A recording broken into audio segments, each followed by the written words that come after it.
Hello and welcome to this tutorial of Swimm's new IDE plugins. With the new IDE plugins, you can really integrate documentation into your software development lifecycle. So let's just take a look at how this works. We'll start by finding documentation, and then we'll see how we maintain documentation and also how we can create it right from the IDE. So let's get started. First, I'll show you how I find documentation as part of my development process. So say I want to contribute some code to Git's source code, and I'm going into the code now. I'm looking at this part because I'm trying to add a new command, and I notice the wave icon that's telling me that Swimm has some document that describes this part of the code.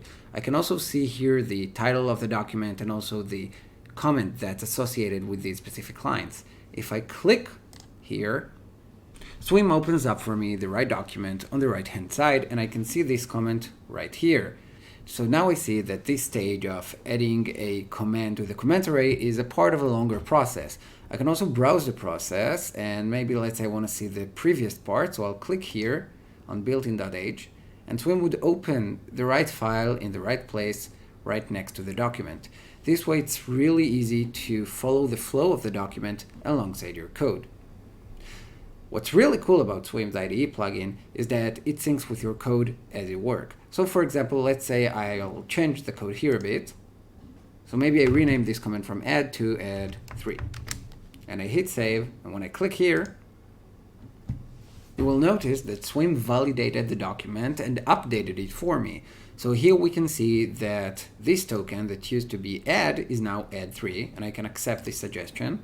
And also the snippet change, because it includes this token as well. So I can accept the change as well. So that's how we keep documentation up to date right from the IDE. Now let me show you how I create a new document. So let's go ahead and open Swimm's plugin.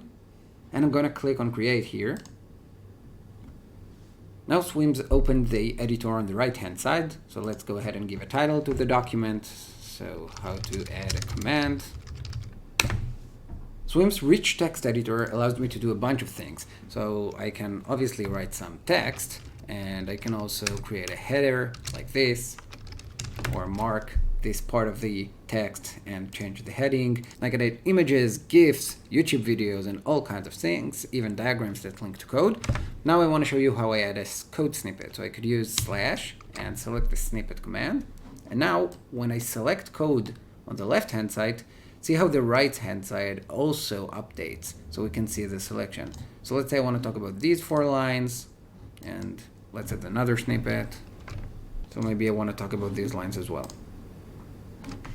And I can also describe the snippet with some text. So for example, notice the use of run setup. So this way we can easily integrate parts from our code to the document, then save it as part of our commits as we're working and creating new code.